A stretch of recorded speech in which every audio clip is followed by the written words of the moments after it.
अस्सलाम वालेकुम, welcome to the chemistry in course of biology.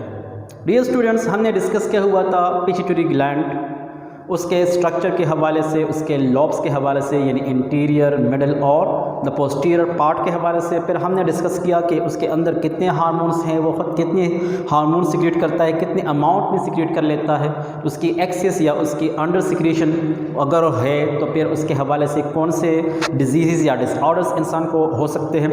इसी तरह हमने ये भी डिस्कस किया हुआ था कि ये ट्रॉपिक हार्मोन्स कहलाते हैं क्योंकि ये दूसरे को, उसकी फंक्शंस को, अदर एंडोक्राइन ग्लैंड्स के फंक्शंस को ये रेगुलेट कर लेते हैं। इस वजह से इसको ट्रॉपिक हार्मोन्स भी कहा जाता था।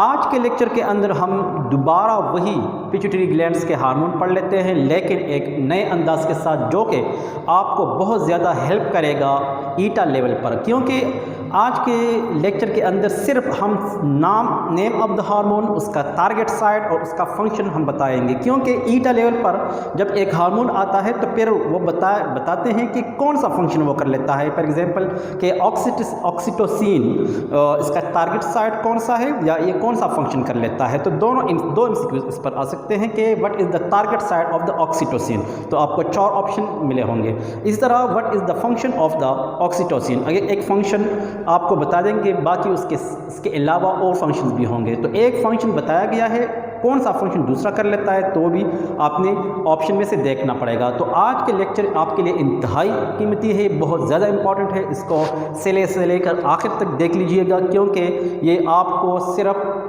कॉन्सेप्ट नहीं प्रोवाइड करता बल्कि आपको ईटा लेवल पर बहुत ज़्यादा हेल्प भी कर लेता है। तो आइए स्टार्ट कर लेते हैं इस टॉपिक को कि हम जानते हैं कि the hormone secreted by the pituitary glands. We know that pituitary glands has 2 parts, one is the adenohypophysis and second is the neurohypophysis.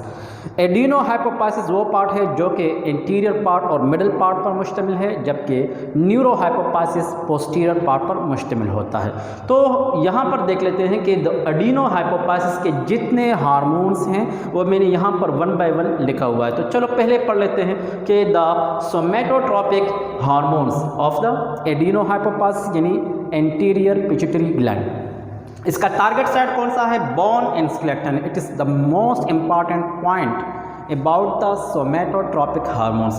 अब करता क्या है? It control the growth and development of the bone as well as the skeleton. यानी ये hormones from the beginning, जब इंसान की पैदाइश होती है तो फिर टिल एंड तक इंसान के जिस्म में मुख्तलिफ ग्रोथ के स्टेजेस होते हैं, जो कि तकरीबन 22 साल में कंप्लीट इंसान का जिस्म ग्रो कर लेता है। फिर उसके बाद स्लोली डिटेरियोरेशन स्टार्ट हो जाती है। लेकिन हम कह सकते हैं कि 40 एज एक ऐसा लिमिट है जिसमें ग्रोथ की थोड़ी बहुत मिकदार चलती रहती है।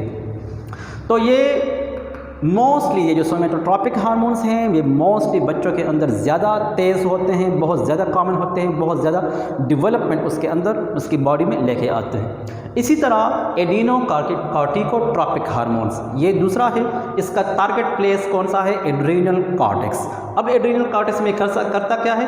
यानी it is found about the kidney के ऊपर राइट और लेफ्ट साइड पर 2 ग्लैंड्स पाए जाते हैं जो कि एड्रीनल ग्लैंड्स कहलाते हैं। और उस एड्रीनल ग्लैंड्स के 2 पार्ट हैं, एक एड्रीनल कॉर्टेक्स, दूसरा एड्रीनल मेडुला कहलाता है। अब एड्रीनल कॉर्टेक्स जो है ये बेसिकली क्या सिक्रेट करता है? एडिनोकार्टिकोट्रोपिक हार्मोन्स।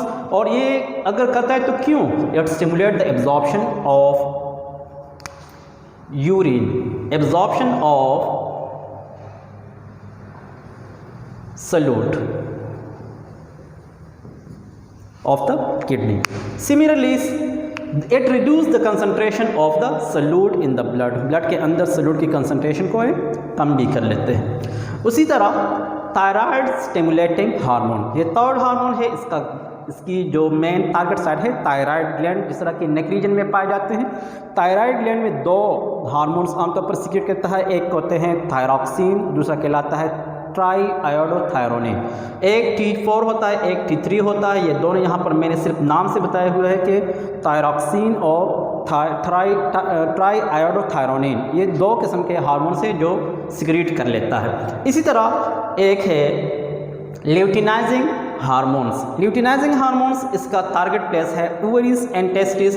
करते क्या है? Stimulate the estrogens, progesterone. Estrogen, progesterone ये 2 बेसिक हार्मोन है ओवरीज के।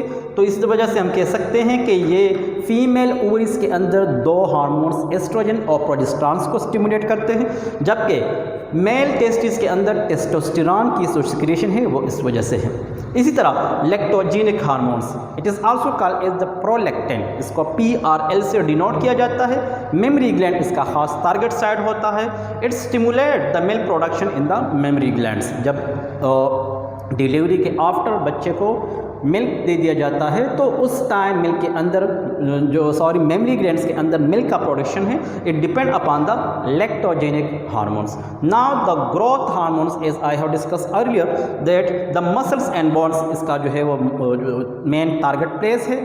अब ये करता क्या है, it regulate the development of muscle and bones during life time. आमतौर पर from the beginning, from the birth से लेकर इंसान की डेवलपमेंटल स्टेजेस के आफ्टर, इंसान जो है उसके जिस्म के अगर देखा जाए 9 मंथ ऑफ द प्रेगनेंसी, उस टाइम भी ये सिक्रीट होते हैं। इंसान के जिस्म के अंदर मसल्स और बोन्स को ये क्या है रेगुलेट कर लेता है, उसकी डेवलपमेंट कर लेता है, फिर उसके बाद इसको मज़ीद इन्हांस कर लेता है। आफ्टर द डिलीवरी इंसान की जब बर्थ स्टार्ट हो जाती है तो फिर इंसान 18 से लेकर 22 ईयर्स तक उसकी बॉडी की फिगर वो मज़ीद स्ट्रॉन्ग होना शुरू कर लेती है। तो उस टाइम उसके जिस्म के अंदर ये जो ग्रोथ हार्मोन्स हैं ये ज़्यादा कॉमन होते हैं। उसके बाद है follicle stimulating hormones. Follicle stimulating hormones, इसका टारगेट साइट है ovaries of the females and testis of the male. For example, inside the female it stimulate the production of the egg, यानी ओवा oogenesis प्रोसेस को ये activate कर लेते हैं, regulate कर लेते हैं। Similarly the formation of sperm, यानी spermatogenesis inside the testis of the male, it is under the control of the follicle stimulating hormones. उसके बाद है MSH। MSH means melanocyte stimulating hormones. इसका जो टारगेट साइट है वो स्किन है, क्योंकि स्किन पर ब्राउन पिगमेंट पाया जाता है मेलानिन के नाम से, और ये तब ज़्यादा सिक्रेट होता है जब इस पर मेलानोसाइट्स एक्टिवेट हो।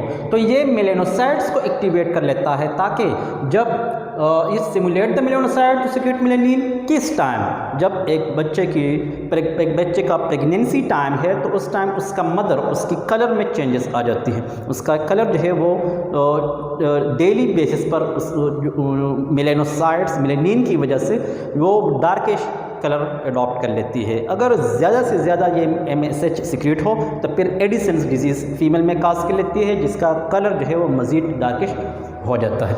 इसी तरह ADH, anti diuretic hormones. Diuretic हम कहते हैं यूरिन की प्रोडक्शन को, यानी ऐसे सब्सटेंसेस जो यूरिन को बढ़ाते हैं, लेकिन एंटी अब यूरिन को कम कर लेते हैं। अब ये क्या है, यूरिन का कंट्रोल करने का ऑफिस कौन सा है, वो है किडनी ट्यूब्यूल्स, यानी प्रॉक्सिमल कन्वोल्यूटेड ट्यूब्यूल्स और loop of Henle and distal convoluted tubules of the nephrons.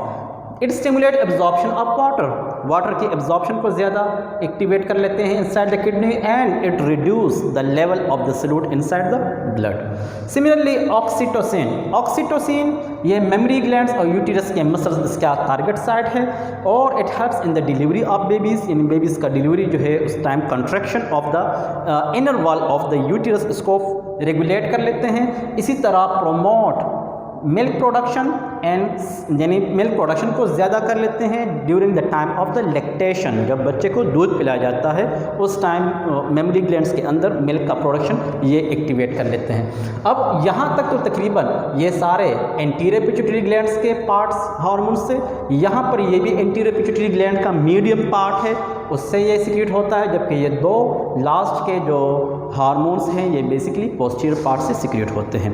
Dear students, आज के लेक्चर के अंदर हमने एक ऐसे पॉइंट्स पर जो कि आपको बहुत ज़्यादा मुख्तलिफ टेस्टों में एक बहुत ज़्यादा हेल्प प्रोवाइड कर लेता है, और आप इससे बहुत कुछ सीख सकते हैं, यानी आपका कंसेप्ट इस टॉपिक को पढ़ने के बाद बहुत ज़्यादा इम्प्रूव होगा। उम्मीद है कि आज के लेक्चर को आप बेहतर समझोगे।